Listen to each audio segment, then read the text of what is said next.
Shama harka fuunee kabajamtootaa fi daawwattoota Oromiyaa Miidiyaa Neetwork nagaan keenya kabajaa fi jaalalaa bakka jirtanittis nagaa egaa kan daawwachaa jirtan as OMN Siyaatiin irraa kan isiniif darbu qophii addaa keenya. Qophii addaa keenya har'aatiinis hayyoota amantaa kan ta'an Ustaaz Nasir Hamzaa, Luba Saamu'eel Qajeelchaa fi akkasumas immoo Luba Tamasgeen Dabsuu wajjiniin hiikamuu hooggantoota siyaasaa irratti kan mari'annu ta'a. Isin keessummeessuutiin kan isin wajjiniin turu Alhaasiyaa Muhammadii gama ogeessa kaameeraa fi teeknikaatiin immoo Amrullaa Xaahirootiin wajjiniin ture.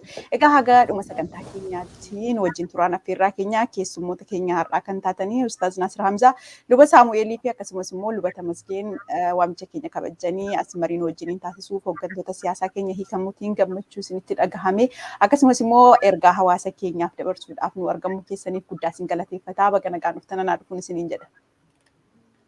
Isinillee baga nagaan nu eddanii galatoomaa. Baga nagaan nu eddan hundi keessan baga waliin gammanne galatoomaa. Galatoomaa baga nagaan nu eddan. Ayyee hundi keessan ulfaadha. Mee Luba Saamu'eel irraan eegalagaa marii keenya har'aa akkuma beekamu Luba Saamu'eel bara haaraa ilaalchisee sagantaa qabna turre qophii addaa yeroo darbee hayyoonni amantaa bakka tokkotti ta'uudhaani eebbiftanii barri haaraa kuni bara gammachuu bara milkii akka nu ta'u kan itti gammannu hayyoonni keenya siyaasaallee baratti gad nuuf lakkifaman jechuutiin du'aa gochaa turtan yeroo darbee guyyaa lama duradha kun kan ta'e taatee sana hordofee guyyaa har'aa kan akkuma beekamu guyyaa har'aa hidhamtoonni siyaasaa galmee Jawaal Muhammad jalatti himatamanii turan gad lakkifamanii jiru hawaasni Oromoollee gama maraan gammachuu isaa ibsachaa jira. Isinillee baga guyyaa har'aatiin isin ga'e jechaa mee hogguu hiikamuu isaanii dhageessan kana maaltu isinitti dhaga'ame? Tole maqaa Abbaa kan Ilmaa kan Hafuura Qulqulluu sadan Waaqa tokko ameen. Duraan dursee guyyaan har'aa akka amantaa kiristaanaatti dhaloota gooftaa keenyaa Fayyisaa Addunyaa kan ittiin kabajannudha. Uummata kiristaanaa hundumaatiin baga ittiin isin ga'e guyyaa dhaloota gooftaa keenyaa Iyesuus Kiristoosiin jedha. Isarratti guyyaan gammachuu har'aa immoo uummata dukkana keessa turee fi ifat ta'ee jedha. Waaqatu namaan araarame dhugaansaa gara lafaatti mul'atee isa jedhu sana qaba. Inni tokko immoo guyyaa har'aa taateen uummata keenya biyya keenya irratti ta'e kuni akkuma mana gaafatte uummanni yeroo koovidii kana koovidii utuu hin sodaatin aduudhaa utuu hin jedhin bokkaadhaa utuu hin jedhin cabbiidhaa utuu hin jedhin biyya alaa inni jiru hundumtuu xiyyeeffannoo godhee hafuuraan yaadaan wajjin mana hidhaa gootota isaatii wajjiniin kan inni turee fi uummanni biyya keessaas garammaa inni wanti kun uummanni keenya karamti deemaa jira.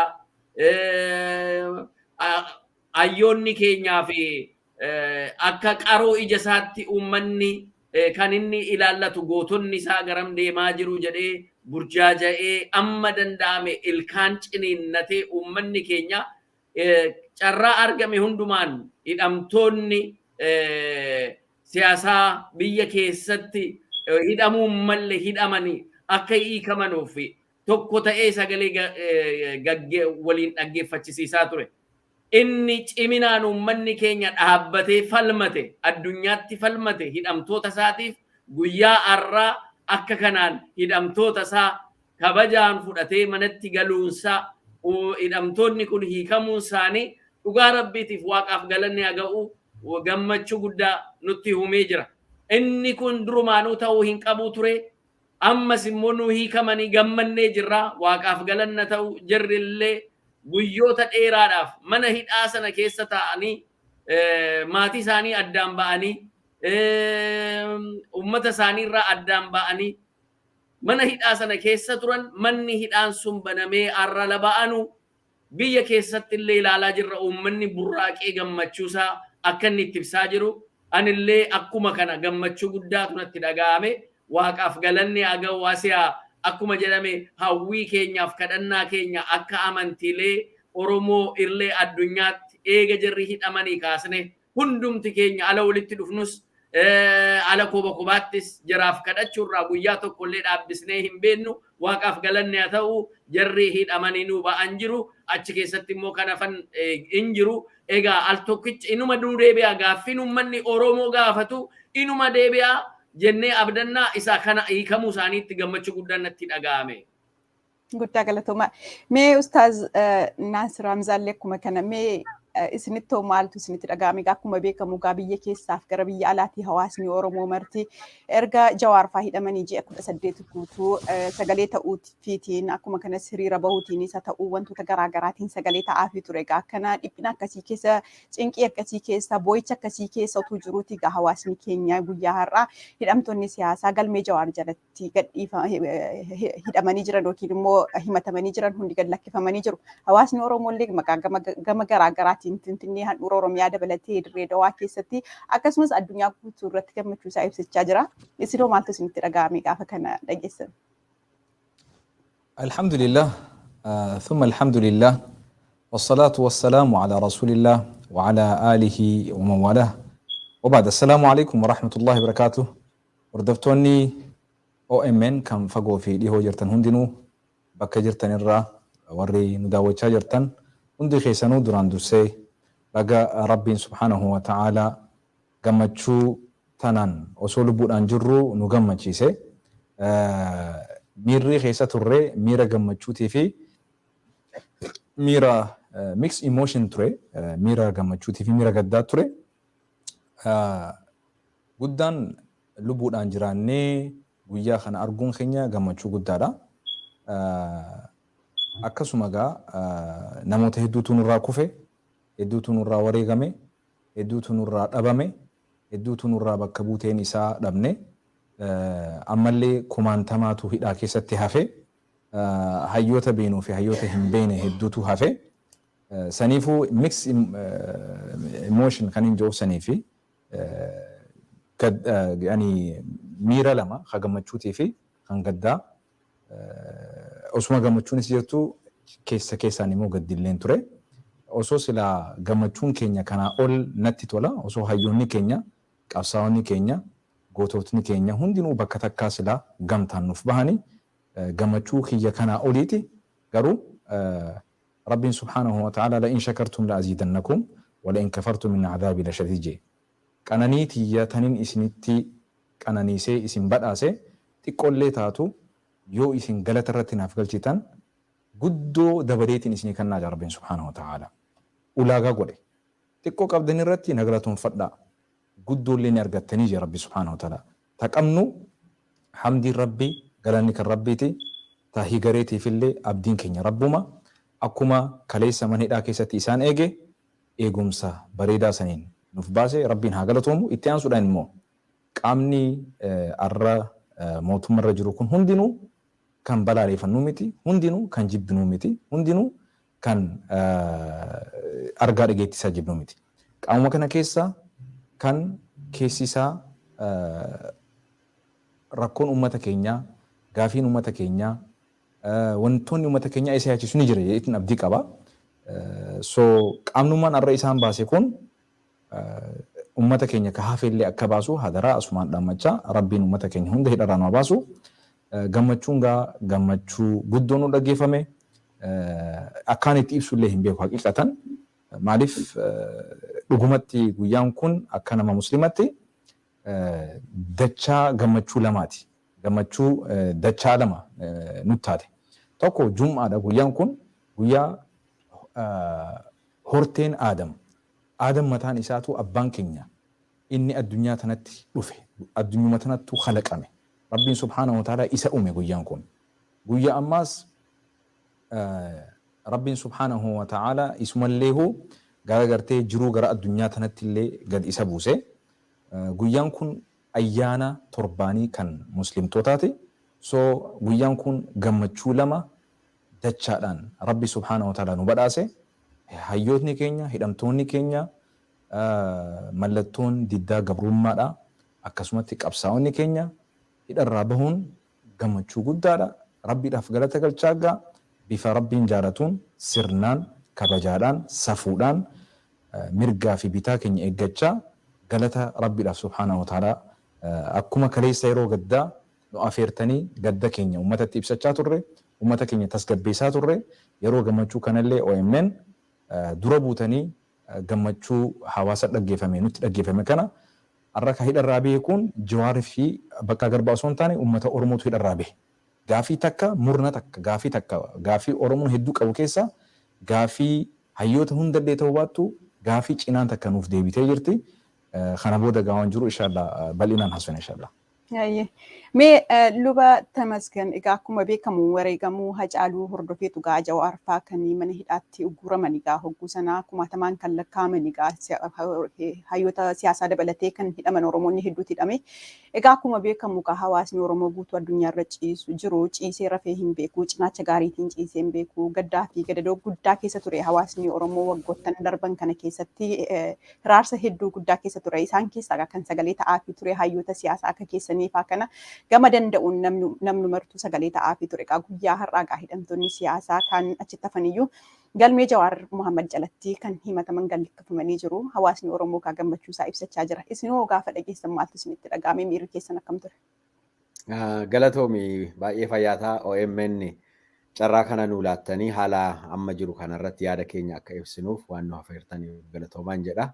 Akkuma Lubi Saamu'eel jedhan anis hordoftoota amantii kiristaanaa lakkoofsa warra Girigooriyaanii hordofanii bagaa ayyaana dhalachuu gooftaatiin isin ga'e jechuun barbaada.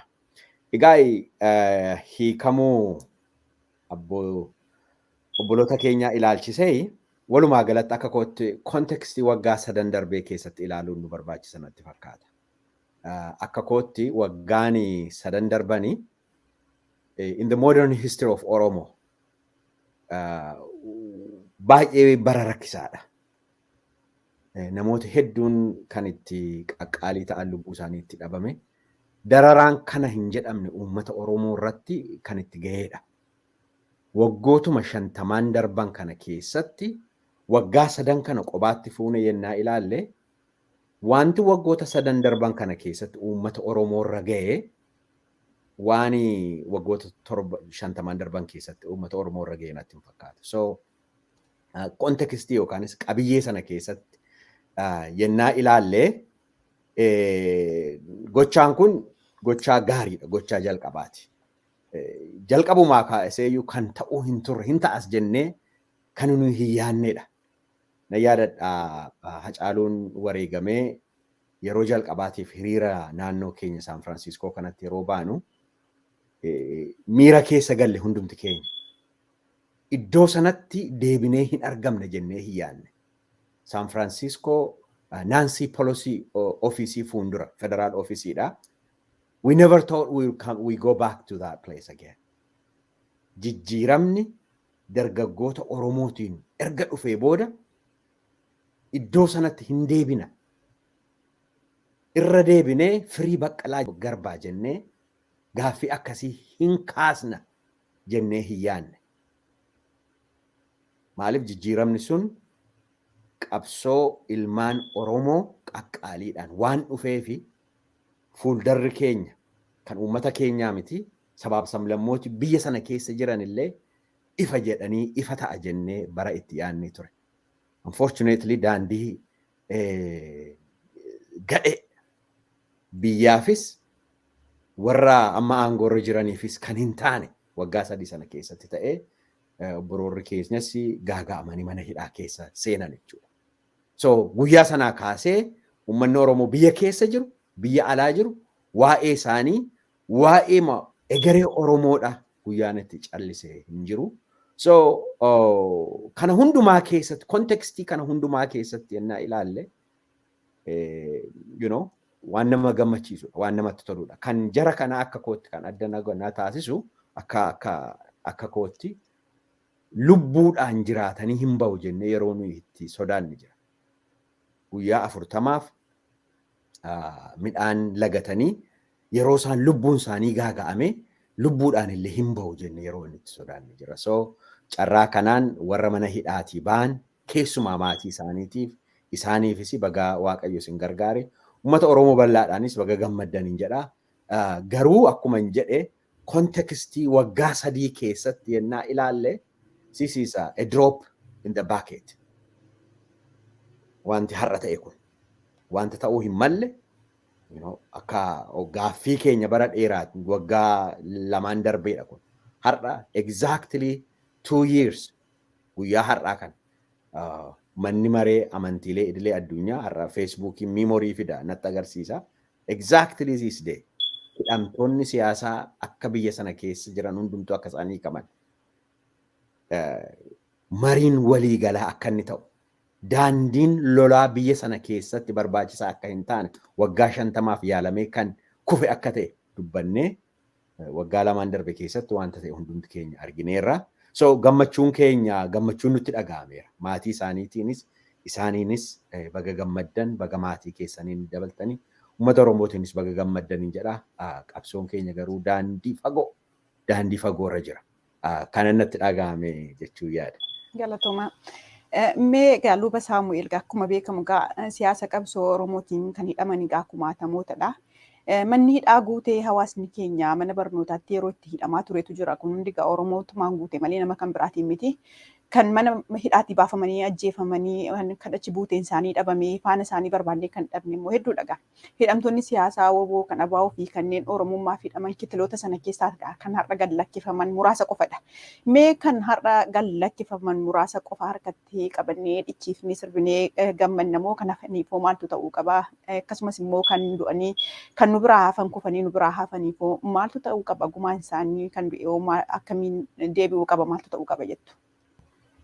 Galatoomii Asiyaa gaaffii bareedaadha kan na gaafatte. Kuni reflectionii wayii yookaan mul'ata uummanni tokko ta'ee yoo walii wajjin dhaabbatee waan barbaadu sana waaqattis addunyaa kanattis ibsate sabni keenya saba guddaadha. Waan gaafate bira ga'uu hin danda'a. Waan yaade bira ga'uu hin danda'a. Maaliif wanti uummanni keenya gaafatu gaaffii namummaati. Gaaffii uumamarraa waaqayyo isaa kenneedha. Gaaffii seera biyya keessaa guutu ulaagala addunyaa kana guutuudha kan inni gaafatu malee kan namaa miti kan inni gaafatu. Akkuma namaatti jiraachuu qe'ee koo keessatti mana koo keessatti lafa rabbi naa kenne irratti jiraachuu nan danda'e ofiin of bulchuu nan danda'e jedhee kaanaan kanumaafiyyuu akka cuucii yookaan akka ilmoo oolaa qabanii hidhanii isa kan ajjeesanii maal jedhaniitu karaa kanarraan deemani. Indeemsisu jara keenya amma bara teknoolojii kun jiru miti. Bara isa durii sanallee ajjeesaan utuu ajjechaan utuu gaaffii uummata dhaabbisa ta'e bara intarneetiin hin jirre bala bilbilli hin jirre inni ajjeesame suni uummanni keenya dhume suni silaa amma yoona gaaffiin kuni uummanni keenya asiin hin ga'u ture. Amma jarri hidhaman kun hidhuu duwwaa miti. Nu hidhuu hin dandeessu. Hidhuu duwwaa miti. Nu ajjeesuu iyyuu hin dandeessu. Garuu gaaffiin uummataa deebi'uu malee wanti biraa gara boodaatti uummata keenya deebisu hin jiru jedhanii jarri biyya bakkeellee jiraatanu uummata keenya abdannee gallee jedhaniitu rabbiif uummata abdataniitu iyyuu of dabarsanii kennanii uummata isaaniitiif. Amma jarri kun sinuma hidhamuun qabanii kan hidhaman amma immoo ala jarri ba'anii maaliif gammanna? Tokkoffaa uummata keenyaan jabaattanii wanta isin hojjettan jabaattanii wanti isin waliin dhaabbattan ayyoonni amantaa kan isin waliin kadhattan mana amantaa keessanitti kan waliin kadhattan waaqni isin dhaga'ee waaqni nu dhaga'ee kunoo gaaffii keenya tokko amma kanallee akka biiftuu ganamaa gaaffii xuruudhumatti illee yoo inifne gana garuu immoo ifna akka jiru nutti agarsiiseera. Kanaaf immoo hin gammannaa jenne malee kanaan burraaqnee gammannee akka gaaffiin uummata keenyaa hundumtuu deebi'e fudhannee kan manatti galluu miti. Maaliif tokkoffaa namoonni gara 50 walii kan taanu naannoo Oromiyaa keessa mallee hidhamanii kan jiran. Jarri kun hiikamuu qabu. Akkuma dura ala jijjiiramni dhufe hidhamtoota mana hidhaa keessaa baasaniitti waggaa 3 kana keessatti namoonni hidhaman illee hidhaa keessaa akka jiran illee bahuu qabu. Jarri siyaasaan ilaalcha isaaniitiin kan hidhamanii jiran. Kana duwwaa miti gana gaaffii baay'ee jira. Kumaandi poostiin uummata keenya irratti labsamee amma wanaa uummanni keenya akka sanaatiin jira. Iddoo adda addaa keessa dhukaasa jira. Iddoo adda addaa keessa nama du'aa jira. Nama ajjeefamaa jira. Gaaffiin uummata keenya ajjechaan nurraa dhaabbatudha. Jarri hidhamanii hiikaman ajjechaanis nurraa dhaabbatu. Uummanni immoo waan barbaadu ofii isaatiin maratee ofii isaatiin murteeffata. Kanaafuu uummanni mirgi akennamuu fi uummanni dhaga'amuudha kan jarri fuulduree uummata kanaas ta'anii jiran. Kana gaaffiin deebisaa jechuu jalqabe malee gaaffii hundatu deebi'eeti jedhaa gagalaa rafaa jechuu hin danda'amu jechuudha. Gammachuu kanaanis immoo of dagachuun isin barbaachisu. gara biraatiin immoo of eeggachuunis qe'ee of eeguunis kana keessa gammachuudhaan kan dhufu inni kaan keessa makatee gaaga'imna adda addaa akka inni hin geessisnes immoo of eeggachuun gaariidha. Maaltu naannoo keenyatti ta'a? Maaltu uummata keenya keessatti ta'aa jira? Isa kana of ilaalaa sirbuun bareedaadha jechuudha. Of ilaalaa sirbuu kallattii bor ittiin deeman kanas ummanni keenya waaqa gatii qabuuf as ga'e akka lagaan akka baay'ina isaatti alagaan itti baay'ata diin itti baay'ata namni diin itti baay'ate immoo of dagachuuf hin qabu. Kanaaf waaqayyo asiin nu ga'e nu gammachiise qe'ee keenya amma ummanni keenya waan barbaade sana bira ga'utti immoo jarri ayyoonni amantaas waaqa kadhachuu ittuma fufna jarri hidhaman akka amma gadhiisamanutti jarri biyya keessa jiranus jaarsonni keenya abbootiin keenya ayyoonni keenya hundumtu akka kanaan haasa'ee jara hidhamanii jiran akka jiru mana hidhaa isaa keessaa baafachuun isa eegamuudha. Jarrachi keessatti hafanii jiru. Kanaafuu gammachuun keenya akkuma silaa ayyoonni keenya jedhani guutumaa guututti deebi'ee miti kan gammannu. Garuu immoo waan hojjenneef waan irratti ummanni keenya qabsaa'eef waaqa irratti kadhateef waaqni nu gargaaree eegamma kana gaaffii keenya deebisuu jalqabe ammas immoo isa kanaanifis waa galata kee baga kana nutti agarsiiste ija keenyaan baga nutti agarsiiste keessi keenya wanta ta'e waggaa sadan sana gidduutti wanta ta'e akka goota keenya Haacaaluu Hundeessaa kana dhabuu keenya irrina isa keessi keenya nutti dhagaamu waan guddaan jira. Garuu immoo egaa sanas gaddinee jirra. Amma immoo isa kana immoo gaafa nuu kennu tole waaqayyo eega kana nuu kennite jedhe gaatis yaa waaq nu gargaariti. Akkuma jalqabameen immoo hidhamtoonni jarri mana hidhaa keessa jiranus akkasuma bor immoo ala baree immoo dhiyee immoo bari'u waanuma gaarii nutti dhageessisi. Waan tokkummaa keenya cimsu waan gaaffii uummata keenya deebisuu danda'u. Isuma kana waan namaa miti kan inni gaafate waan kan isaa gaafate mee qe'ee Oromootti yaa waaqayyo nagaa nuu fidi gaaffii isaa nuu deebisi atis nu gargaari jennee isa kana immoo waaqattis kenninee dhiisuu duwwaatu hin ta'in ayyoonni amantaas amma dandeenya akkuma kanaan dura kadhachaa turre walitti dhufnee kadhachaa uummanni keenyas tokkummaa isaatiin akkanuma cimee qabsaa'a wanta gaafatee uummanni Oromoo gaafatee jiru sana waliin maratee waan barbaade akka barbaadeetti filatee akka inni deemsifatu amma sanatti wanta manatti galamee rafamuu yookaan immoo dagatamee boodatti deebi'u miti jechuudha. Garuu inni kuni gaaffiin keenya deebi'uu jalqabee galateeffanneerraa gammanneerraa isa kanatti itti fufaa jennee waaqis itti fufu jenneedhuma. Kanaaf iyyuu abdii qabna malee gaaffii hundumtuu deebi'ee miti jechuudhaaf asi'a galatoomi. Guddaa galatoomaa luba Saamu'eel. Mee Ustaaz Naasir Hamzaa meegaa akkuma beekamu gaa wanti kun kan dhalatee Jawaar fa'aa ji'a 18 ol dararaa hedduu keessa kan turan badii tokko malee waa tokko balleessanii miti. Waanuma dhimma Oromootiif dubbatan gaaffii Oromoo waan gaafataniif qofa mana hidhaa keessatti dararamaa turanidha. Jawaar fa'aa qofa miti kumaatamoota tochi keessatti hafee jira hamma muraasa kan gadi lakkifame. Akkuma beekamu gaa mootummaa dhufaa darbaatti sirna dhufaa darbaa keessatti waan Oromoo saamuun kan baratamedha. Fakkeenyaaf akka fakkeenyaatti fudhachuu hin dandeenya. Gaafa Jawaar fa'aa hidhaman sana wareegamuu Haacaaluu hordofee jechaadha. OMN illee cufanii meeshaa saamanii gaazexeessitoota hidhanii wanti baay'een akka hin taane ta'ee ture. Waan baay'ee saamuun meeshaa Oromoo saamuun kanuma baratamee jirudha. Amma waan baay'ee achii qabna. Uummatni hidhame yookiin immoo hayyoonni hidhaman hedduutu achi keessa jiru. Sana keessaati kanuma keenya fudhatanii kanuma keenya keessaa immoo muraasa nu deebisanii kanuma keenyaan immoo akka nu gammannu ishuma bicuu nu kennan sanaan akka nu gammannudha kan isaan nu taasisan.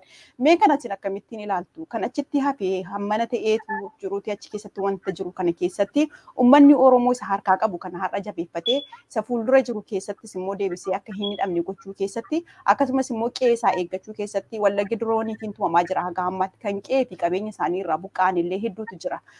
Oromiyaan dhiigaa jirti haga ammaatti illee kana keessatti illee kana yaadachaa akka deemnutti hawaasni Oromoo maal gochuu qaba? Gaheen abbootii amantaa hayyoota amantaa maal ta'uu qaba kana keessatti?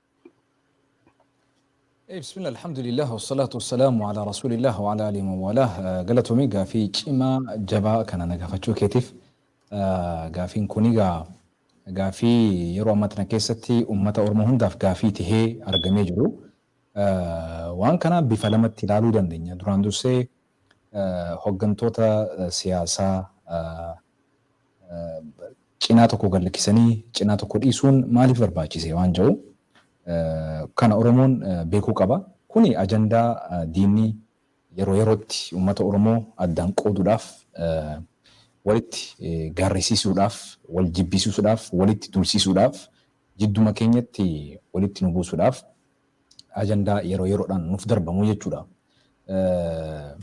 Akkuma beektan dhiyoo tana marsaa intarneet gubbaarratti takka feesbuuk irratti goota ganda abaluu maaliif hin faarfamne gandii abaluu dubbatamee gandii kaan maaliif hafee waan jedhu diinni keenya mammarsaa ture gara toora intarneet gubbaatiin.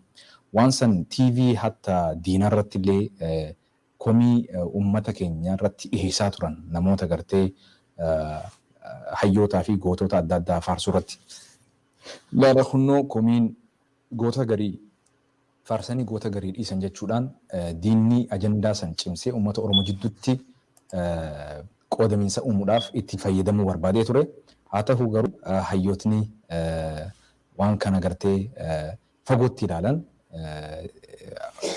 dirreetti bahee BBC irratti illee waan kana balaaleeffatee qajeelfama illee kennee ture. Gootni tokko yoo faarfamu goota Oromoo fi Oromiyaa hundaati. Gootni tokko yeroo dubbatamu goota Oromoo hundaati malee goota gandaatiif miti. Hayyoonni keenya yeroo qabsaa'an dhaaba adda addaa ta'an, dhaaba siyaasaa adda addaa ta'an malee kaayyoo fi galmii isaan gahuu barbaadan hundinuu tokko. Fedhii fi dantaa uummata Oromoo sabaa fi sablammoota walqixxummaadhaan uummanni keenya of tahee uummata ifi biraafiitiif illee tahee biyya san keessatti abbummaan alagummarraa bahee abbummaan itti dhaggeeffamee abbaa tahee waan fedhu irratti qabeenya isarratti lafa isarratti lafee isarratti abbaa tahee jiraatudha gabaabatti. Sanii olii inni gaafachaa jiru sanii gadillee gaafachaa jiru. Just leave us alone. Nageenuu kannaa biyya keenya keessatti nagayaan haa jiraannu, abbaa taanee haa jiraannu, ergamtuu taanee hin jiraannu, alagaa taanee hin jiraannu, second citizen taanee hin jiraannu. Kana gaafiin uummata Oromoo hoggayyu. Afaan keenya haa kabajamu, aadaan keenya haa kabajamu, amantiin keenya haa kabajamu, eenyummaan keenya haa kabajamu. Namuma qabaanee biyya keenya keessatti akka namuttu namaa olitti osoo hin taane, namaa gaditti osoo hin taane, osoo ittiin hir'isne, osoo irraan hir'isne, osoo ittiin daballetti uumamaan rabbi akka nu uumetti iftaanee bilisa taanee dhalanne, bilisa taanee haa jiraannu, bilisa taanee haa duunudha. Uummanni keenya gaafiin isaa. Bilisa taanee dhalanne, bilisa taanee jiraanna, bilisa taanee duuna. Bilisummaa rabbii waliin nu uume qabaannee haa jiraannudha. Bilisummaa namni nutti gartee haga fedhe nuu kennee ulaagaa nurratti godhee bilisummaa haganaa qabaatu, sabni haganaa qabaatu jedhamee bilisummaan nutti qoxxabamuu hin qabduudha. Kana gaafiin uummata Oromoo hidhamtoonni keenya isaantu qaamaan hidharraa bahe malee kaayyoon hidhamaniif hidharraa hin baane ammallee. Kanaafuu abbootiin amantii hayyootni roga hundarra jiran gara amantiitiin, gara aadaatiin, gara beekumsaatiin, garuma hundaanuu mataan walitti qabamuu qaba. Uummanni keenya mataan isaa walitti qabamuu qaba. Yeroo kana keessatti qoodamiinsa diinni nu idduutti facaase kana asiin gaarii nuuf fakkaatee hamtuu gargarii kanutti isaan yeroo gargarii akka hayyoonni nu dura jaanitti ifaa xiqqaa tokko nuu fidanii baawuza akka nutti hin fakkaanne. Walii gallee ifaa xiqqaan gargarii baawuza akka nutti hin fakkaanne, akka hin machoofne, miira keessa seenne akka hin daganne. Kan hidhamee hidharraa bahees Oromoodha. Kan hidhaa jirus ka hafees Oromoodha. Lamaanuu saba tokko, lamaanuu siyaasni isaanii takkaammoo dhaabni isaanii maqaatu adda adda malee kaayyoon hidhamaniif wanni isaan mana hidhaa seenaniif gaafii ummataa gaafachuu qofaafi. Dhugaa ummataa dubbatuu qofaafi. Ummataa waliin dhaabbatuu qofaafi. Ummata dhugaa ummataa hin ganiin, ummata garaaf hin bitamiin, ummata Oromoo fi Oromummaa hin gurguratiin, ummata dhugaa rabbii waliin uume hin gurguratiin ta'uu qofaafi kan hidhaman. Wanti biraa taappeellaan biraa isaaniif maxxanfame kan diinaati malee wanti biraa takka illee hin jiru. Kanaafuu Oromoon kana beekee qoodamiinsa kanaaf abbaa kan taane akka gartee saree duratti foon darbanii gartee waliin nyaachisan akka hin taane nuti sareedhaa miti. Nuti ummata safuu qabu, ummata aadaa qabu, ummata namummaa qabu, ummata beekumsa qabu, ummata amantii qabu, ummata ulfina qabu. Kana fageessinee ilaaluu danda'uu qabna. Kanaafuu kan arra hidhaa jirus kan hidharraa ba'es abbaa dhugaatii, abbaa haqaatii, abbootii malaatii, abbootii falaatii, abbootii maraatii, abbootii siyaasaa hoogganuu danda'aniiti, abbootii Oromoo fi Oromiyaati, abbootii qarree fi qeerrooti, abbootii sabaa fi sablammootaati, abbootii hayyummaa fi gootummaa qabaniiti. Kana hubannee kan hafees kana hundaaf keessatti hammata. Kuni irra jabaatee kaan irra laafaa ta'eefiif miti. Kana hubadhaa. Kanaafuu ammallee gaafiin keenya all political prisoners must be released jennee gaafiin keenya itti fufuu qaba. San qofaa miti kaayyoon qabsaa'onni keenya hidhamaniif agaraa kaayyoo qabsaa'onni keenya hidhamaniif galmaan ga'uu qaba. Akka fakkeenyaaf gaafii uummata musliimaa amma dura hayyoota amantii islaamaa kan hoogganan hedduutu nurraa hidhame. 19 oltu nurraa hidhame. Gaafa isaan baan hedduu gamman. Garuu isaantu behe malee gaafiin isaan hidhamaniif kaayyoon isaan hidhamaniif cinaatu deebife malee guutuu guutuutti nuuf hin deebine. Akkas akkan hin taane sunillee gara hadeebu kunillee itti fufuu qaba. Wanni guddaan dhaamachuu barbaannu yoo jiraate hoggayyuu uummanni keenya dhugarra akka jiraatu. Dhugaa dubbatuun ulfinaa fi kabajaa namaaf dabala. Warri har'aan tana wanni akka nu gammachiiseef har'aan tana isaan hidharraa bahuu osoo qofa hin taanetti nama hedduutu be'e. Amma fakkeenyaaf nama hedduutu be'e. Amma fakkeenyaaf namni biraa keessaa waliin hidhamee ture kan siyaasa biraa keessa ture jechuudha. Kaayyoon inni hidhameef nuti hin beenu fakkeenyaaf. Kan ammoo kaayyoon hidhameef beena. Dhugaaf hidhame, dhugaa waliin hidhame nutiif hin baane. Wanti isaan har'a adda godhee akkana nu gammachiiseef ummanni kun lubbuudhaan jiraatee nagee qabaachuu isaanii lubbuudhaan osoo jirru arguu isaanii maatii isaanii keessa deebi'uudha.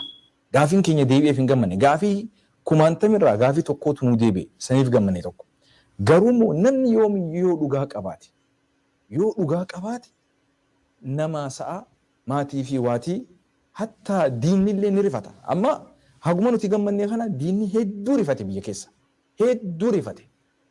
Diinni ammallee amanuu dadhabe waan kana gariin. So kanaafuu Oromoon jabaattanii ammallee diinni mana keessa nu jira. Nyaata summii keessa jiru ifirraa eeguun jabaata. Kan summii fagoo jiru immoo ifirraa eeguun laafaadha. Alagaa alagatti beekta.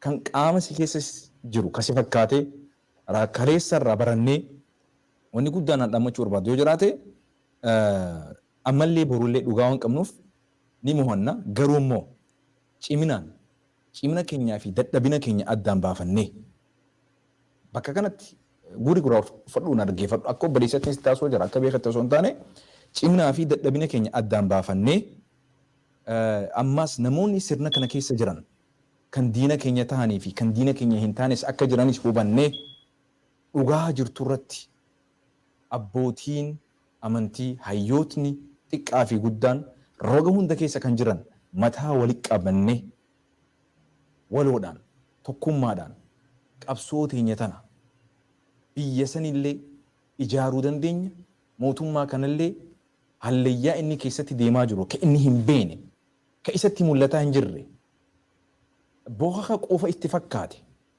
gabrummaa bilisummaa itti fakkaate ta innilleen arguu hin dandeenye tana itti mul'isuudhaaf isaanillee gabrummaa keessaa baasuudhaaf biyyallee ijaaruudhaaf sabaa sabnamoota walqixxummaadhaan jiraachisuudhaaf mataa walitti qabatuun keenya garaagarummaa keenya dhiphisnee jabeenya keenyaa fi cimina keenyaa fi waan godhuu dandeenyu irratti waan irratti walii galuu irratti walii gallee kaayyoo dhugaa ummanni qabu dursinee guddoon kaayyoo rabbiiti dhugaa rabbiin irratti nu uume san dursinee kaayyoo ummataa itti aansinee galmaan akka geenyu haadaraan isin jaa mataa walii qabatuun dirqama dhiifama walii godhuu danda'uu qabna. Ilaalcha siyaasaatiin wal qabatee garaagarummaa qabnu dhiphisuu danda'uu qabna. Guddaan namni tokko basic human rights wanni mirgi dhala ilma namaa kan uumama rabbii nuu kenne yoo jiraate siyaasaa keenya garaagarummaa keenyallee wal hubachiisuu dandeenya. Dura namni tokko mirga jiraachuudha mirga walqixxummaa sabaa sabummaa, mirga amantiidha, mirga afaan ofiitiin hojjechuu dalagachuu danda'u, iftahu walqixxummaa qabaachuu kanarratti waloodhaan haa hojjennu. Kaan yoo kun jiraate mataa walii qabannee waa hedduu oofuu dandeenya jeetiin amana.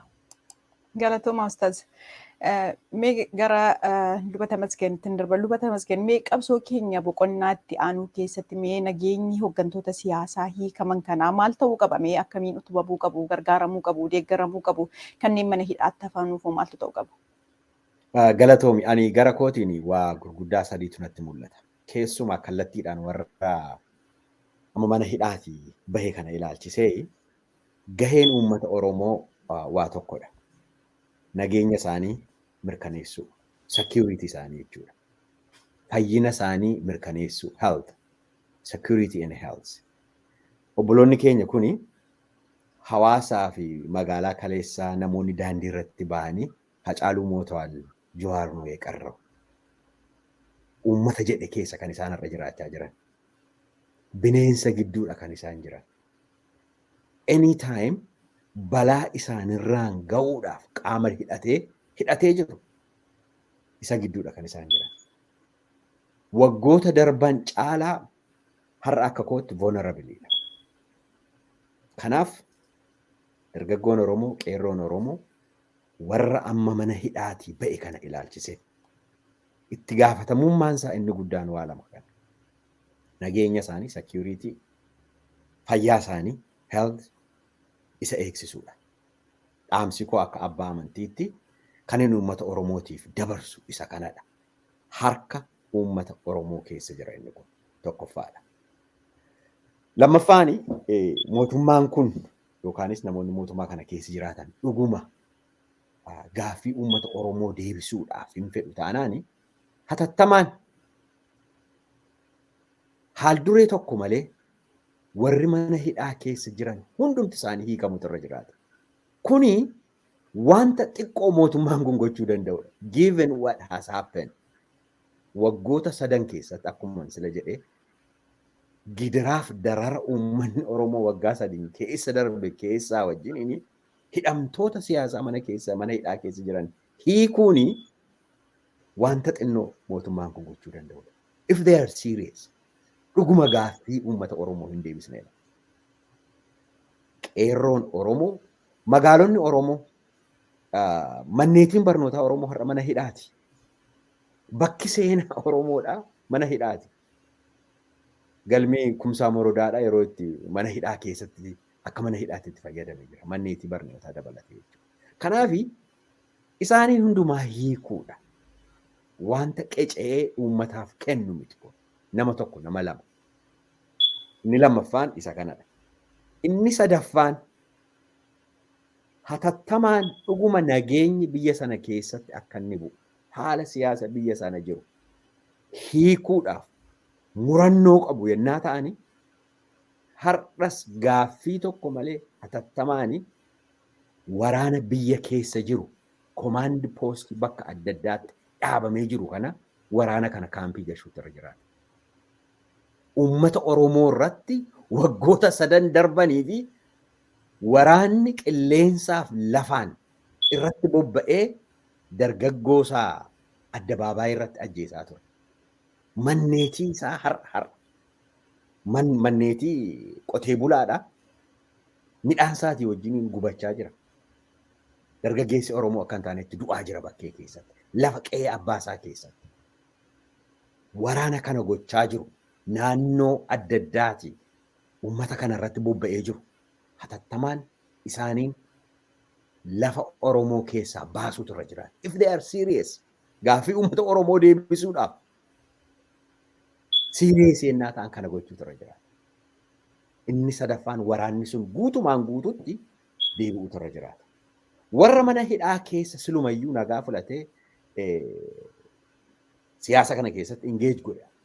Atuu hin ta'e isaan qofa atuu hin ta'e warra gaaffiin uummata Oromoo deebi'uu danda'an qabsaa'onni isaa hidhamuurraan kan ka'e daggala warra jiran ijoollee Oromoo ilmaan Oromooti wajjiniin isaanii wajjiniin haasa'uutu irra jiraata. isaanii wajjiniin taa'ee haasa'utu irra jiraata. Isa kana booda hidhaa hiikkadhaa inni jedhu teebilii marra taa'uun irra hin jiraatu. Isaaniin hidhaa hiikkachiisuu otoo hin ta'in gaaffii isaaniin hidhaa akka isaan meeshaa akka isaan hidhatan isaan taasisa. Isa deebisuutu dursa. Akka kootti uummanni Oromoo kanaaf of qopheessuutu irra jiraata. Dogoggora kaleessa raawwanne har'a raawwachuu nurra hin jiru. Uummanni Oromoo seenaa isaa keessatti ennaa ilaaltanii meeshaadhaan humnaan gaaffii isaa deebifachuu filannoo isaa jalqabaa godhe takkaa hin beeku. Taaddasaa Birruu dhufanii mana isaatti marsanii meeshaa irraa hiikuudhaaf kaanaanitu baqatee daggala gale. Gaaffii inni gaafate waa'ee Oromummaa isaatiif isa inni dubbate ajjeesan. Dirqamaan meeshaa isaa irraa hiisisuudhaaf dhufnaanitu daggala keessatti gale. Bara Haayile Sillaasee jechuudha. Bara Dargiidha kan akka Sannaay Likkee, kan akka Baaroo Tumsaa, kan akka Haayilee Fidaa biyya alaatii barattoonni Oromoo guddaan as UC Barkileedhaa eebbifame Haayilee Fidaa nu biraa. Biyyatti yeroo isaan galanii Sannaay Likkee gaafa biyyatti galanii maal gochuudhaaf gaaffii uummata Oromoo nagaadhaan sabaaf sablammii biyya sanaatii wajjiniin. In fact gaaffii sabaaf sablammoota biyya sanaati kan isaan deebisuudhaaf. የኢትዮጵያ ብሔር ብሔረሰቦች ጥያቄ karaa kamiin karaa nagaadhaan dargiin isaan kana gaafa inni ajjeesitu dirqamaan kan akka Baaroo Tumsaa daggalatti warri kaan baqatanii meeshaa qabachuudhaaf dirqaman. Second time. Sadaffaa in 1992 Ihaadeg gaafa inni dhufu mootummaan dargii yeroo kufu ABO'n chaartara keessa seenee ammas kan Oromoo qofatu hin ta'in kan uummata sanaa seera biyya sana kaa'ameen ammas deebiin sun nagaadhaan akka inni hiikamu gaaffii gaafataniinnaan ABO chaartara keessaa baasan daggalatti baqachuudhaaf dirqan. Yeroo afuraffaadhaaf har'as warri daggala jiran kan isaan meeshaa baachise daggalliif bineensi fira isaanii waanta ta'eef gaaffii uummata isaanii irraan kan ka'e eenyummaa Oromummaa isaanii irraan kan ka'e. So isaan kana wajjiniin haasa'u leevilii gochuun kan Oromoo qofatu hin ta'in kanuma biyya sanaa walii galatti meeshaadhaan hiikuudhaaf filannoo Oromoo hin turre never in the history waggaa 50 kana keessatti meeshaa filatee hin beeku Oromoon. Garuu dirqamee akka meeshaa qabatu taasise. So meeshaa hiikii jechuurraa gaaffii isa meeshaa hiiksise gaaffii daggalatti isa galche Oromoodhaaf deebisuutu nurra jiraata. So isaan kana hundumaa qabatee adeemuutu irra jiraata maleessa kan obboloota keenya gammanneerraa nutti toleera. Kan Oromoo garuu daandiinsaa fagoodha. Uummanni Oromoo kanaaf of qopheessuutu irra jiraata isa jedhu gabaabaatti yaadu. Guddaa galatoomaa luba Tamasgan. Mee luba Saamu'eel gaa sagantaa keenya gara goolabuutti deemaa jirra. Mee dhumarratti gaa carraan isinii kennaa daqiiqaa lama keessatti yaada keessan akka ibsatanii mee qabsoo Oromoo boqonnaatti aanuu keessatti waliigalteen tokkummaan yookiin wal dhaggeettiin Oromoo cimuu keessatti gaheen abbootii amantaa maal ta'uu qaba? Tolee galatoomi asiyaa carraa xumuraanatti fakkaata gaa kan nu kennite akkuma waliigalaatti ergaa qabdan uummata Oromootii fi hiikamuu hayyoota siyaasaa keenya wajjiniin illee wal qabatee ergaan isin dabarfattan yoo jiraate carraan isinii kenna gamoo kan wajjin. Tolee galatoomi yeroo hundumaa yaada keenya uummata biraan akka geenyu isinis OMN'n teeknishaaloonni akka jiranuun yeroo hundumaa balballi keessan nuuf banaadha nu galatoomaa nu jiraadha. Amma kanaan booda jijjiirama eegnu keessaa OMN illee uummata keessatti akka barbaade namni inni tokkoyyuu inni uggurume keessaa OMN dhuma kanayyuuti. Wanta qabeenya Oromoo miidiyaa Oromoo biyya keessaa saatalaayitii irraa maalirraa buusuu kana jechuudha. Inni kun illee ammam jarri miidiyaa Oromoo waan Oromoo hojjetan miidiyaa Oromoo miti. Abbaan qabeenya Oromoo barattoonni Oromoo maqaadhuma Oromoo inni dhahee jiru kun rakkoo guddaa keessa gatii jiruuf yeroo ammaa waan ummanni Oromoo yoo danda'ame walitti ayyoonni dhufanii amma humna ittisa Oromiyaa cimsanii kanaan boodatti cimsanii daangaan Oromoo fi qe'een Oromoo qabeenya Oromoo bakka jirutti akka eegamutti gara fuulduraatti illee akkamitti deema jedhaniitu haasa'uu kan qaban dura isa sabaaf sablammii kan biraa wajjin hin haasa'anu akkuma jiru achumatti haasa'amu hin barbaachisa akka biyya Itoophiyaattis akka gaanfa Afrikaattis akka Afrikaattis immoo hin barbaachisa sadarkaadhaan akka Oromootti garuu walitti dhufee ayyoonni keenya yeroo amma garaa walitti babal'atee keessaa kan dogongoree egaa dhiigni lola'ee jira lubbuun galaafatamee jira waan baay'eetu badee jira haa ta'u malee garuu amma ilaalaa kan jirru qe'een Oromoo isa kaabaa kana akkamitti akka qe'ee walii balleessanii dubartoota walii akkamitti akka balleessanii waan gurraaf dhaga'amuu hin barbaachisneef hin danda'amne safuu akka Oromootti waan safuu qabu walirratti akkamitti akka hojjetanii kana argaa jirra. Isa kanaan Oromoo maqaa balleessaa turanii sila. Maqaa Oromoo balleessuuf kan jirri barbaadan addunyaan akka kanatti saaxilee arge. Jirri har'a mana hidhaa keessaa hiikamanii mee jara keenyaa waraanni hin barbaachisu teenyee mari'annaa. Kanaan dura waraana koo hundumti keenya argineerra lubbuu galaafataa meeshaa fixaa qabeenya biyyaa mancaasa jedhanii obbo Jawaar Mohammed fa'a. Kana fuuldureedhumatti haasa meesa kana ani ayyuudha baradheetaniin jira barumsa koo kana biyya kootiif hin godha jedheetanii malee utuun mindaa barbaade addunyaa barbaade irratti illee qaxarameettiin isa kaaniin gorsaa jiraachuu nan danda'a jedheetu waan barate biyyan jijjiira jedhe jarri kaanis akkanuma fudhataniitu walitti galan.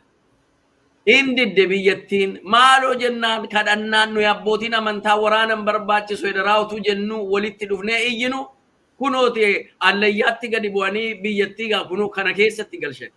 Amma ijaan argine hundumti keenya ijaan argine dhaloonni dhufuus amma ijaan argee jira.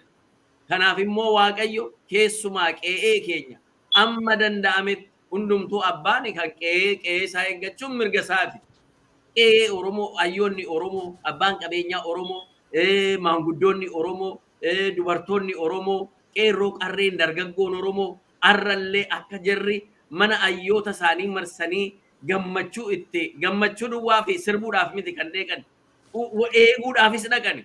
Kanaan booda wal eeguun barbaachisaa gati ta'eedhaaf yeroo kam caalaayyuu wal eeguun barbaachisaa gati ta'eedhaaf wal tiksuun barbaachisaa gati ta'eedhaaf karaa kamiinuu qaawwaa banuun barbaachisaa gati hin taaneedhaaf. Inni kun immoo biyyattii sanaaf miti gaanfa Afrikaa sanaaf illee balaa guddaa waan fidu gati ta'eef kanaan booda dogongorri uumamu. Kanaafiyyuu ummanni keenya ammallee amma danda'ametti karaa danda'ameen miidiyaawoti fayyadamanii karaa jiru hundumaa fayyadamanii tokkummaa kana cimsuun baay'isee barbaachisaadha. Tokkummaa uummata keenyaa cimsuun baay'isee barbaachisaadha. Tokkummaa keenya yoo cimsanne yoo carraan dhufu waa'ee uummata Oromoo murteessuuf hin danda'u namni tokko murteessuuf hin danda'u uummatuma keenyatu ofii murteeffata. Carraa kana immoo isa baadiyyaa keessa jiru sanaaf illee ummanni keenya akka dhaga'amu isa magaala keessa jiru duwwaa miti kan murteessu isa baadiyyaa keessa jirus hin beekama lapheen uummata keenya eessa akka jiru eenyuun akka barbaadu maal akka barbaadu sirriidhumatti ummanni keenya dammaqeetu jira. Gatii kanaatiif carraa gara uummata keenya magaala amma baadiyyaatti isa jiru dhaggeeffatamuu akka jirri danda'anu banameefi kana biraan safuu qabuudha saba guddaadha. Sirna addunyaa kanarraa isa barreeffamee jirus isa biyya keessa jirus illee artikilii kana kitaaba kana keessa siin hin jedhu malee sammuu isaa keessatti beeka laphee isaa konshasii isaa keessatti beeka sabni keenya saba seeraan buluudha saba seera qabuudha safuun isaa suni yookaan itiks inni ittiin bulu kuni dogongorarraa na oolshi jedheetu ba'a dogongorarraa na oolshi jedhee eebbisa gaafa eebbisu. Kuno akkam bareenna amantaadhumaan illee akkana inni kun kana inni kaan akkanaan illee walii wajjin taa'uu hin danda'u kun kenna Waaqayyo nuu kenneedha. Waliin akkam bareenname waliin akkam wal kabajnee waliin jiraanname isa kana eegganneetiyyuu addunyaan mala waan kennaa Waaqayyoyyuu uummata keenyarraa barachuu qaba. Uummanni keenya uummanni Oromoo qabeenya qabu kana isa seera ittiin bulu kana addunyaatti illee agarsiisuuti qaba. Isa kana immoo gochuu kan dandeenyu tokkummaadhaan waan qabnu kana yoo cimsineedha. Kanaafuu jarri biyya keessaa jarri biyya alaa beektonni keenya ayyoonni keenya amma jirtanutti bakka jirtanutti wanto hojjettan miidiyoonni keenya wanto hojjettan waan guddaadha. Kanaaf galata qabdu. Galata guddaa uummanni keenya isinii dhiyeessaa isin jaallata. Ammas immoo itti fufna. Amma kana deebii xinnoo ala argannu caalaayyuu akka nuyi hojjennuudhaaf kan nu jajjabeessu malee lakki gaadayeera jedhamee isa boodatti hafuu miti. Namoonni baay'een burjaaja'anii turanii keessumaa ala artiist Hacaaluun keenya nu jalaa galaafatamu Jawaarfaa ayyoonni keenya baay'een jaraa ala mana hidhaatti galanu maali wanti kunii jedhanii burjaaja'anii turanii utuun dheeressin Waaqayyo immoo yoo jabaattan yoo tokko taatan yoo walitti natti iyyatan an great rallyidhaaf dhufaniitu Washington DC kana keessatti uummanni keenya mana tokko keessa taa'e amantaa adda addaati kan inni qabu immimmaa waluma duukaa al tokko harcaasanii bo'aa turre waa'ee haqa saba keenyaa gaafa maal nutti ta'e bara duriitii kaasee akkamitti ayyoona kan Jeneraal Taaddasee Birruunfaa akkamitti du'anii ayyoonni keenya akkamitti keessaa filanii ajjeesaa turanii akkamitti uummanni keenya dhiiga isaa utuu dhangalaasu utuu tuffatamuu nama hin baranne jedhanii nama waa fiduu hin danda'u jara kana hin barsiisinaa jedhanii jarri kun biyya balleessu jedhanii biyyan qabanu jedhamee akkamitti akka tuffatamaa ture walitti dhufee haasa'ee maal jedhanii dhumarratti jara keenyaa jedhanii waaqatti iyyinee yaa waaqi jennee gallee hidhamna bakka gallee hidhamna yoo nu ajjeesanis nu ajjeesanuu jedhanii gaafa murteessanuu jara keenyaa hojii nutti baay'istu in ta'u galuu hin dandeessanu asuma taaneetiyyuu jara hidhamee jiru iyyuu iksifanna haqa keenya baafanna malee wanti akkana ta'uu hin qabnu jennee immoo waliin mariisnee uummata sana gara biyyaatti dhiisee dhumayyuu maa inni jireenyi kana taanaan jedhee jechuudha. Maa inni dhugaan kana taanaan dhugaan hin jirtu taanaan dhugaan hin mul'attu taanaan maa inni jireenyi lafa kanarraayyuu uummatuma keenya isa mana hidhaa keessa jiru wajjinii yoo hidhamna yookaan immoo jeruma wajjinuu duuna eega caaluti lubbuun nan marartu iyyuu jedhee uummanni murteeffatee ture jara keenya waaqni kana nutti agarsiise egaa waaqaaf galanne haa ta'u ammas gara fuulduraatti tokkummaa keenya cimsinu marii waliin cimsinu aadaa keenya kunuunsifannu tokkummaa keenya kunuunsifannu jedha kanafetti immoo dhugaa rabbiiti guyyaan irraa gammachuu guddaan nutti dhaga'ame kanaan booda Oromoon gammadaa deema. Jara kaleessa mana hidhaa keessa sagashee miila irraa kutaa ture, harka irraa kutaa ture, darara adda addaa biyya akka jarri hin jiraanne taasisaa ture. Ala jarri waraana walitti fidanillee ala jarri rakkatanu. Lakki inni kunis sirrii miti immoo jedhee kan dhaabbatee kan hin barbaannu nuyi kan miidhame nuyi garuu kanas hin barbaannu waraannis hin barbaachisu jarri kun beela'uus hin qabanu jarri kun akka kana dhumuus hin qabanu immoo jedhee saba Tigraayiif illee utuu nafiin kan iyyaa ture immoo saba keenya uummata keenya safuu gatii qabuuf Waaqayyo haqa sammuu isaa keessa kaa'ee gatii jiruudhaaf diina isaattillee wanti inni hin barbaanne akka inni isa sanarratti hin taane saba barbaaduudha kuni ummata keenya addunyaatti agarsiisee jira isa kana baasnee immoo agarsiisu dubbachuun nurraa barbaachisa amma danda'ametti addunyaan Oromoo abaru saba keenya abaru safuu keenya abaru miidhamuu duwwaa miti miidhamnee arginee jirra kanaan booda nama miinu kanaan booda cunqurfamnee arginee jirra kanaan booda nama cunqursinu cunqursaanis aafu nuyi የነፍጠኛው ልጅ ነኝ የምናምን ልጅ ነኝ jedhanii jarri kaleessa deemaa turan akka sila jedhame isa tokko ajjeesneerra Hacaaluu ajjeesneerra Jawaartu afafaa jedhanii fuuldura itti ba'anii ala jarri asaan dhaga'aa turu inni kun kanaan booda bakka hin qabaatu inni kun amma kanaan booda uummanni keenya qe'ee isaa irratti isatu murteeffata akkan isa kana immoo gochuu kan danda'u tokkummaa isaa cimsatu waan inni barbaade waan uummanni keenya barbaadeet isaaf ta'a mana isaa keessatti isatu murteeffachuudhaaf barbaachisa kanaafuu mirga namaa kan eeguudha kan namaatti kan hin darbineedha jaalala sabaaf sablammii uummata qabuudha waliin buluu kan danda'u waliin hojjechuu kan danda'uudha akkasumas immoo alatti ka'u diina isaa immoo lolee mo'achuu saba danda'uudha kan ammoo maa inni uumamarraa kan nutti dhufeedha eenyuyyuu roorroo hin danda'u roorroodhaaf immoo Waaqayyo saba kana dabarsee hin kennu saba eebbisamaadha saba kana saba Waaqayyoon eebbise daayivarsiitiin Oromiyaa keessa jiru kanuma addunyaatti fakkaata amantaadhaan yoo dhatte wal daayivarsifaayi kan ta'e amantii adda addaa of keessaa qabu qeesaa yoo dhatte yoo bona barbaadde lafa bonaa yoo ganna barbaadde lafa gannaa dhatta Oromiyaa keessa yoo waanuma barbaadde kan argattu kun Waaqayyo gatiisa eebbisee fi biqiltuudhaaf gaddee laga bishaanii maddituudhaaf gaddee kunuunsatee uumama kana eeggatu bineensa bosona keessa jiru kana eeggatu akkuma sila jedhame kanaan booda dogongora kanaan dura dogongoramee boodatti deebi'ame akka keessan galle hayyoota keenyallee jabeessu nuyi abbootiin amantaa hayyoonni amantaa kadhannaa keenyaan waa'ee uummata keenyaa waa'ee biyya keenya akkanaa waliin kadhachuun baay'isee nu barbaachisa. Waaqayyo ammas nu wajjiniin jira asiin nu ga'ee jira. Namni waaqa qabate kufeen kufu waaqa qabachuu jechuun afaaniif miti. Isa miidiyaadhaa oolu miti. Laphee isaa keessa jira uummanni Oromoo. Artistiin Oromoo waaqa galateeffata. An sirban qabuun jechuuti. Oromoon sirban qabuun jedhaan. Waaqa isaati kan inni galateeffatu. Goota isaati kan inni itti galateeffatu. Rakkoo isa keessatti itti dhagaame itti uummanni keenya sirban dhaga'u sirban dhaggeeffatinaa jennaa turre. Anamma gaafa dhaga'u edaa sirba iyyuu miti Oromoon kan inni sirbu.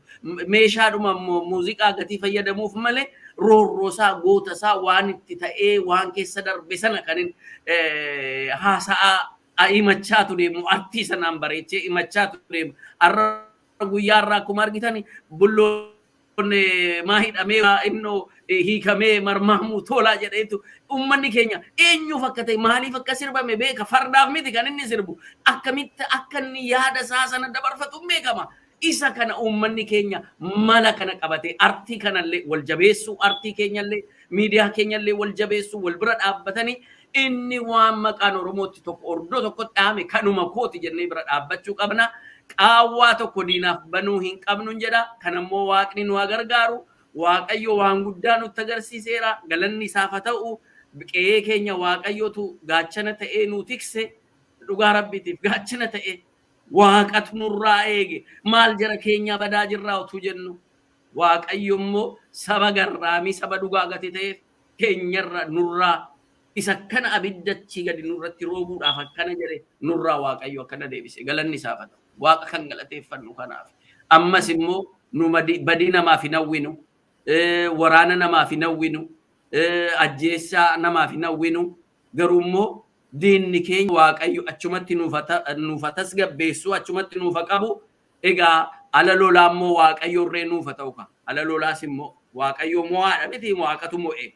Kanaaf nu fidee ammas jaalala keenya qabannu amantaan kan abbaatii. Abbaan akka barbaade amantaa isaa amanatu eenyummaa keenya waliin qabannee aadaa keenyaan immoo wal jabeessinee akkuma amma gammanne kana gammachuu irratti gammachuu waaqayyo dabalee lafa uummanni keenya yaadu yaa rabbi galata kee jedhee ittiin gammadee jiraatu sana waaqayyo ammallee ittiin nu haa ga'u isa nana hambise immoo waaqayyo ittiin nu haa guutu yeroo namaa yeroo koovidiitii yeroo koronaan itti baay'atee qufaan itti baay'ateedha of eeggannu qaama keenya isa eeggannu adaraa ajiraannu yoo ofii jiraanne uummata keenyaaf sagalee ta'uu dandeenya biyya keenyaaf dhaabbachuu dandeenya kanafetti garuu isa dadhabee isa maatiin jalaa du'ee ajajjabeessinu waan dandeenyu na gargaarru ongeen oddoo adda addaarra jira yeroo ammaa beeluun oddoo adda addaa jira uummata keenyaaf namni haasa'u tokkollee hin jiru amma dandeenye wal bira dhaabbannu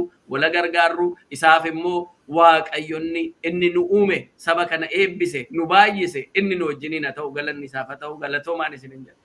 Galatooma Luba Saamu'eel.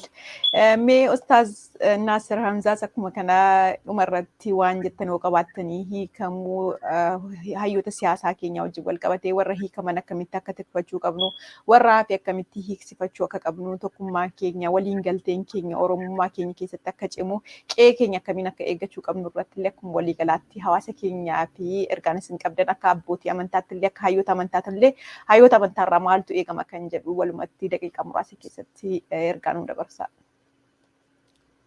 بسم الله الحمد لله والصلاة والسلام على رسول الله صلى الله عليه وسلم. اللهم رب اشرح لي صدري ويسر لي أمري واحلل عقدة من لساني يفقهوا قولي.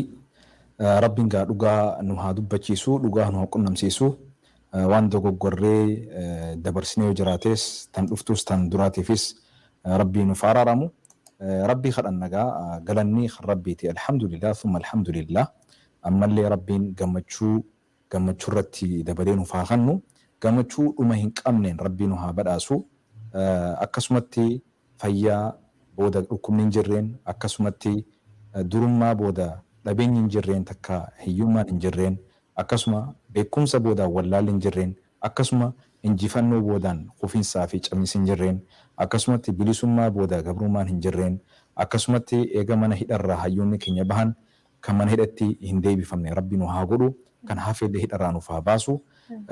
Wanni guddaan tokko dhaammachuu barbaadu lolli uummata keenya irratti lolli lafarrattis baname kan qilleensa irrattis baname uummata keenya irraa dhaabbachuu qabaadha. Walloo irraa dhaabbachuu qaba, Wallagga irraa dhaabbachuu qaba, Harargee irraa dhaabbachuu qaba, Boorana Gujii irraa dhaabbachuu qaba. Naannawa Oromiyaa afran kana keessatti sadarkaa qawween lafarra dabartee qilleensa irratti boombii darbuudhaan uummata keenya bakka amantii isattis, bakka daldala isattis, bakka jireenya isattis shororkaawee nagee dhabee jiraachaa jiruuf nageenyi argamuu qaba. Gaafii Oromoo irraa tan taate tunis guddoon takka jechuudha.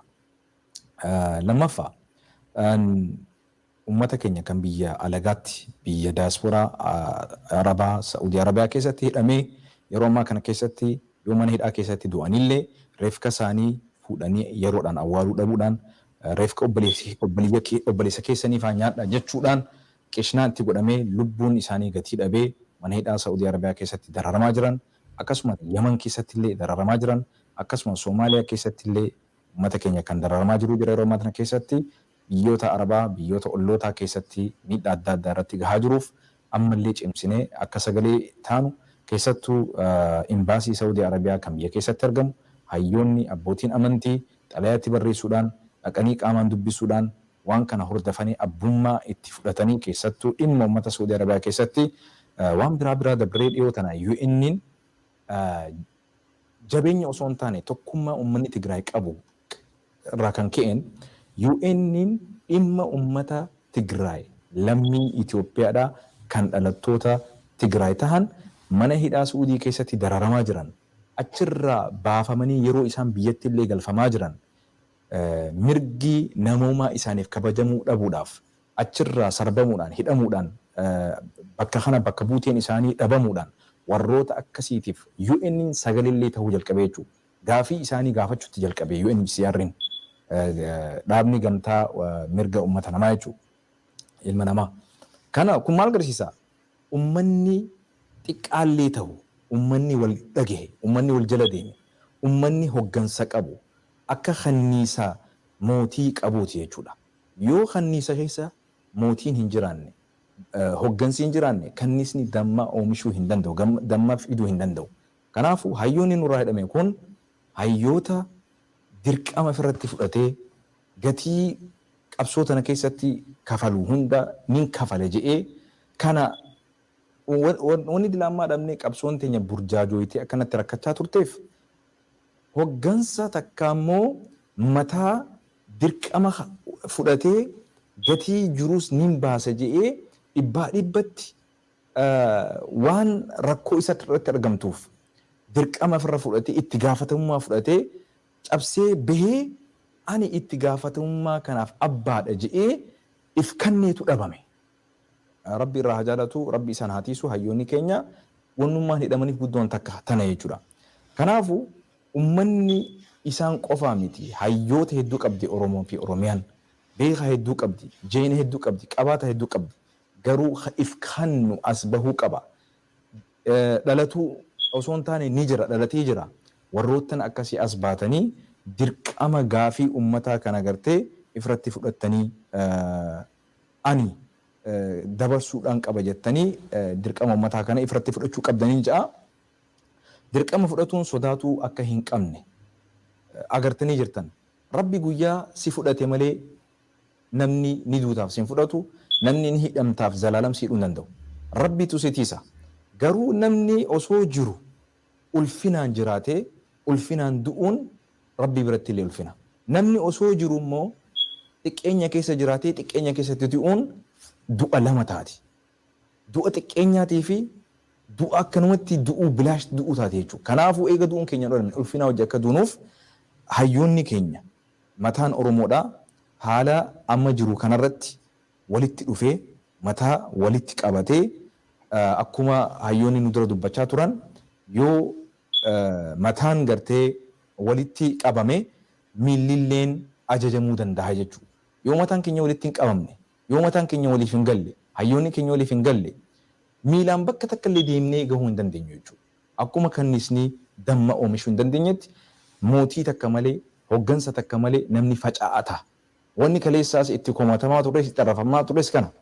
Uummanni hawaasa out of context gizee haasoo tokko bakka isaan hin malle irraa fuutee baastee jijjiirtu uummatatti waan biraa fakkeessitee burjaajistu akkas fakkaata. Wanni kaleessaas jennee itti komatamnes namni hoggansa hin qabne akka kanniisa faca'aa ta'e mootii malee faca'ee waa takka illee hojjetu hin dandeenye jechuudha.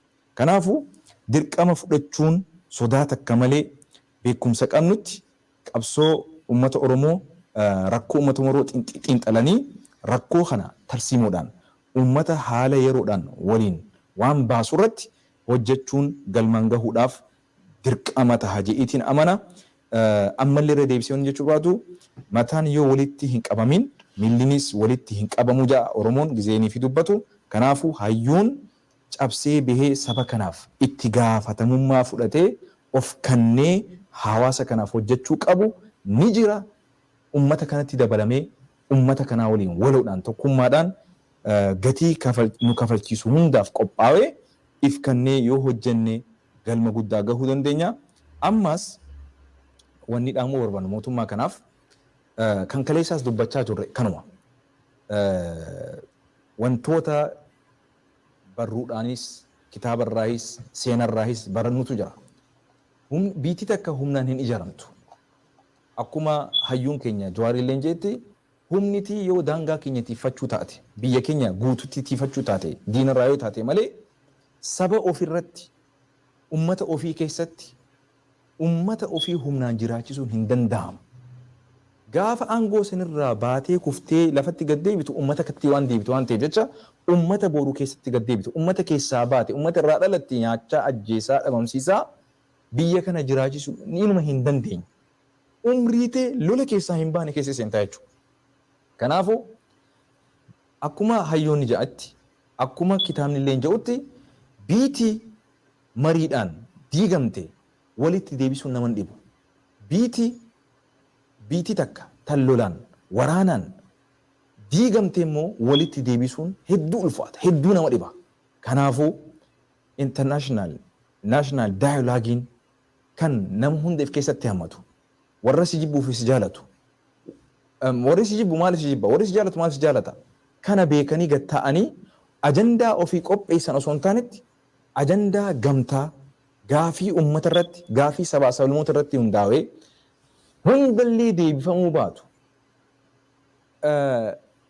Haga tokko 150 illee deebisuun haala ta'een akka faranjiin baantutti don't listen to reply, listen to understand jetti. Haala gartee hubatuudhaaf wal dhaggeeffatanii gaafii san waliif hubatanii waliif deebisuudhaaf yoo ta'e malee gaafii namni gaafatu deebisaa afaan irratti deebisuudhaaf yoo kan caqasnu taate kuni marii walqixxummaa kan qulqulluu ta'e kan rabboomaa kan namoomaa kan dhugaa hin ta'u.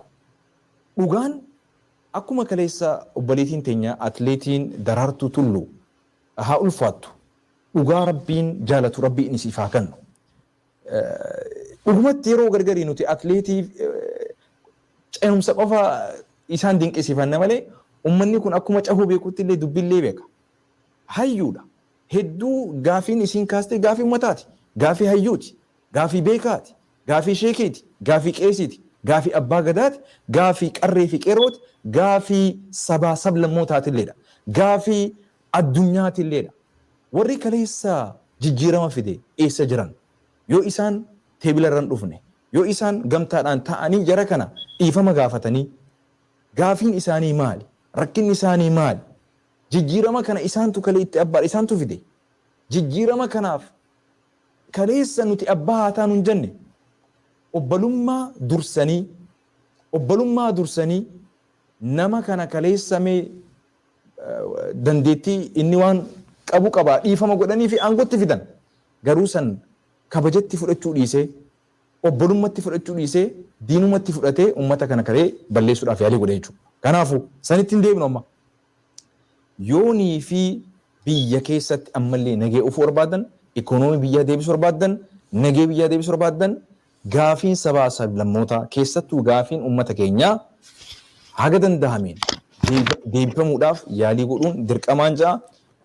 Karraa Mahayyii aadaa keenyaa fi safuu keenyaa fi amantii keenya illee atiifannu gammachuu teenya ammallee karaa bareedaadhaan haa ibsannu gammachuu teenya sana hojiitti haa jijjiirru wal dhagahuu irratti wal tahuu irratti waliif dhiifama godhuu irratti waliif irra dabruu irratti waan biyya san ijaaruu irratti waan miidhama nurraa kaasu irratti waan nagee biyya san irratti gamtaadhaan waloodhaan tokkummaadhaan walii gallee sodaa rabbii qabaannee biyya sana haa deemsisu hin ja'a. Rabbiin subhaanahu wa ta'ala hidhamtoota keenya kan hafanis hidharraa nu haa baasan. Ummanni keenya kana keessatti burjaaja'ee akka gandaa waliin qoodne, akka siyaasaa waliin qoodne, akka dhaabaa waliin qoodne, akka amantiidhaa waliin qoodne hadaraa isin dhaammachuu barbaada. Karraa maayii kaniin jechuu barbaadu warroottan qabsoo tanaaf kuftan, warroottan wareegamtan, warroottan ammallee dhugaa waliin dhaabbattan, warroottan qabsoo tanaaf dhukkubsattanii siree irratti haftan, warroottan qabsoo kanaaf dhugaa ummataatiif jettanii miidhamni adda addaa, miidhamni sammuudhaa, miidhamni qabeenyaa jireenya keessan keessatti, maatii keessan keessatti waa hedduu itti dhabdan ulfaadhaa galatoomaa ulfina keessan rabbiin bilisummaa ummata keenyaatiin isin gammachiisee addunyaa fi akhiratti illee waan rabbi jaalatu isin dubbachiisee isin hojjechiisee waan rabbi jaalatuun isin haa badhaasuun isin ja'a. Ulfaadhaa wayyoomaa galatoomaa haadhowwan keenya abbawwan keenya kan du'anii qabrii jiran kan lubbuudhaan waliin jiran guyyaa gammachuu kan kanaa oliitiif illee rabbiin walitti nu haa deddeebisu gammachuu guddootiif illee omallee wal nu agarsiisu yoo rabbi fedhee gammachuu teenya guddoo waloodhaan tokkummaadhaan finfinne irratti warra ulfinaan kabajaadhaan rabbiidhaaf galata galchu waloodhaan nu haa godhu. Abbootiin amantiitiis hayyoonni keenyas gaazexeessonni keenyas warri dhamaatan warri dadhabne osoo hin jenne halkanii fi guyyaa sagalee ummata sagalee hin qabne sagalee taatan hedduu ulfaadhaa galatoomaa isinin jenna wayyoomaa nageetti na jiraadha. Galatoomaa Ustaaz Shanasir. Mee lubata masgeen gaasiniifis carraadhumaan isinii kennaa wanti hafee jira jettan yoo jiraate gamanumaan ergaa keessan dabarfadhaatii sagantaa keenyaa goolabnu. Baay'ee galatoomi. Ani dhaamsa gabaabaa lama duwwaan qaba. Isa yoo obbolooti tuqaniiru tokkoffaani uummanni Oromoo yeroo kanatti yeroo inni tokkummaa isaa jabeeffatudha.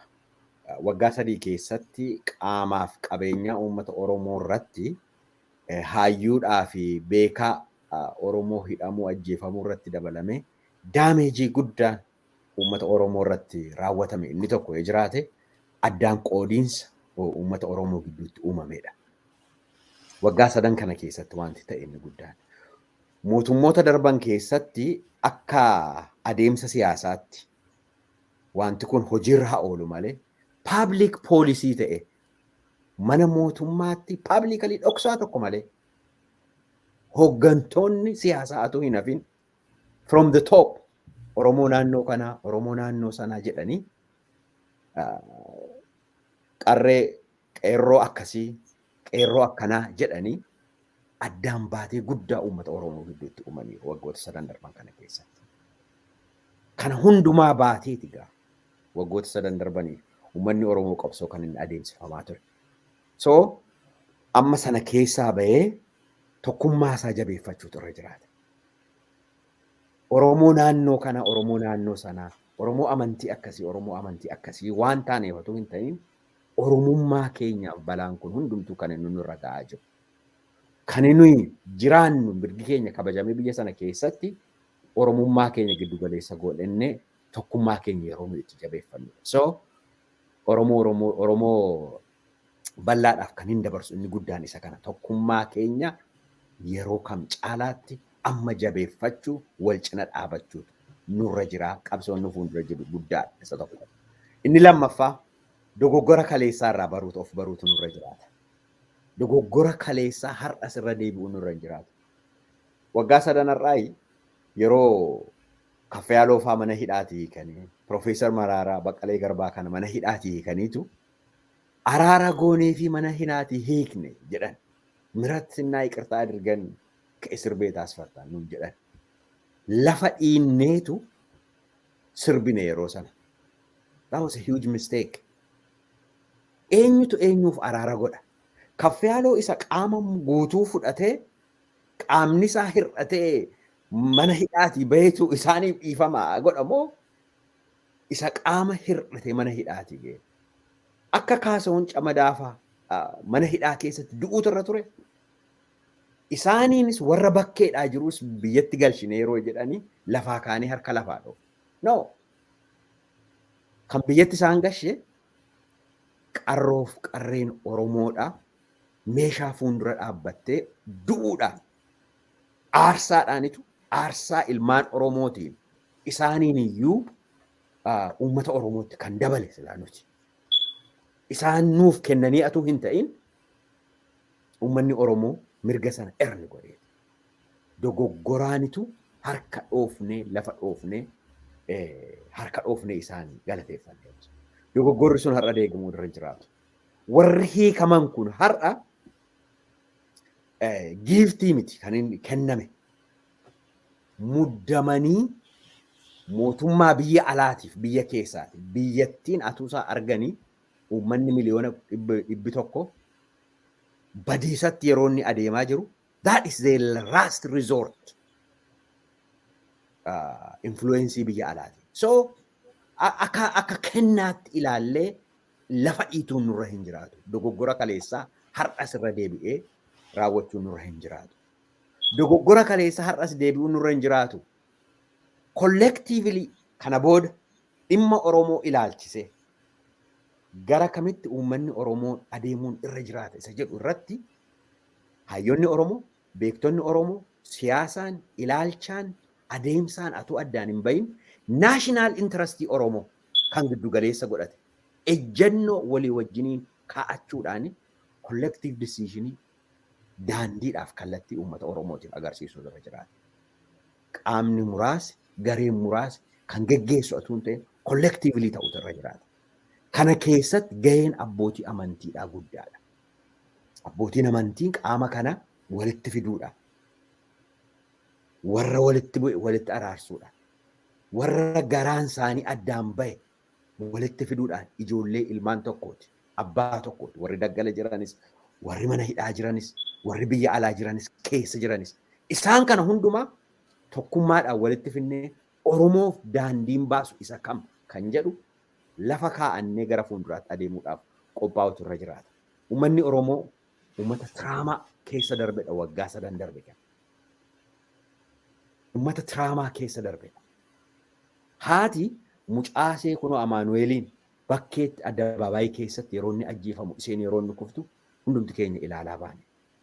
Muhammad Harar keessatti qaamni isaa bineensaaf laatame. Viidiyoo nuyi ilaalaa turre waggoota 3 kana keessatti traumatize uummata ta'aa bahedha. Miidiyaan biyya sanaadha qorqalbii uummata Oromoo, qabeenyaa uummata Oromoo yeroo inni itti waggoota 3 kana keessatti miidhaa guddaan irra geera. Uummata kana waliin dhaabannee walii wajjiniin ta'uudhaan dhaabootiin amantii, geggeessitoonni amantii nagaadhaan akka wajjin jiraatu jajjabeessuu ifa gara fuulduraa akka inni argachuun nurra jiraata. Gaa Waaqayyoon waa gargaaru akka mana maree amantiilee idilee addunyaatti biyya alaatti dhaabootii amantii hundumaa walitti finnee hojii kanarratti walii wajjiniin hojjechaa jirra. Dhimma kana ilaalchisee gara fuulduraatti dhaamsa uummataaf hin dabarsina. Jabaadhaa akkuma obboloonni koo sila jedhanii Waaqayyo uummata kanaa wajjiniin jira. Uummata haqa qabudha. Dararaan irratti haa baay'atu maleessa. Yeroo nuyi itti bilisummaa nagaa argannu hin dhufa. Ammas irra deebi'ee warra mana hidhaatii baatan baga gammaddaniin jedha. Qabsoon keenya immoo itti fufaa galatoomaa fayyaa ta'a. Guddaa galatoomaa luba Tamasgeen akkasumas Ustaaz Nasir Hamzaa akkasumas immoo luba Saamu'eel hundi keessanuu sagantaa keenya har'aatiin yaada ijaarsaa guddaa nu kennitan marii bal'aan waan taasistaniin maqaa daawwattoota keenyaatiif OMN guddaan isin galateeffadha. Sagantaa kan biraatiin walitti deebinutti nagaa nu turaa irra deebi'uudhaan baga gammaddanii guyyaa har'aa kanaan baga rabbi isin geessiniin jedha. Galatoomii fayyaa ta'e. Galatooma alfaadha isinillee baga olumaan gammanne inshallah. Guddaa galatoomaa hundi keessanuu fayyaa. Isinillee baga bilisa ta'e. Amiin. Amiin galatooma. Atillee baga narsii nuu taate sadarkaa ol aantuu doktorummaadhaan rabbi si fedhu jenna. Baga gammadde irra deebinee hawaasa bal'aa irratti si gammachiisuu keenyaafis hayyama nu godhu keetiif galatooma. Galatooma guddaa ulfaadhaa isinillee ulfaadhaa. Asiyaan illee giraajuweeshinii waggaa kanaati dhugaadha. Barri fuulduraa immoo isa caalaa uummata kee tajaajiltu siif godhu. Congratulations hin jennaa galatoom. Baga gammaddee qabsoon karaa hundumaatiin akka ta'e dargaggoota Oromootiif warra biyya keessaa biyya kee alaatiif wanta agarsiistee fi ulfaadhu baga rabbi si gargaare. Galatooma ulfaadhaa hundi keessanuu fayyaa ta'aa baay'ee horaa bulaa. Egaa kabajamtoota daawwattoota keenya marii keenya har'aatiin hayyoota amantaa kan ta'an Ustaaz Naasir Hamzaa, Luba Saamu'eel Qajeelchaa fi akkasumas immoo Luba Tamasgan Dabsuu wajjiniin hiikamuu hooggantoota siyaasaa irratti marii taasisaa turre. Egaa kanaan goolabnee jirra. Sagantaaleen OMN kanneen birootti fufuu hanga manumaan naqaa isinitti dhaammadha. Isin keessummeessuutiin kan isin wajjiniin ture ani Haasiyaa Muhammadii, gama ogeessa teeknikaatiin immoo kan nu wajjiniin ture Amirillaa Xaahiroo ture. OMN sagantaan kanneen birootti fufuu ijaaf gurra uummataati har'as OMN horaa bulaa.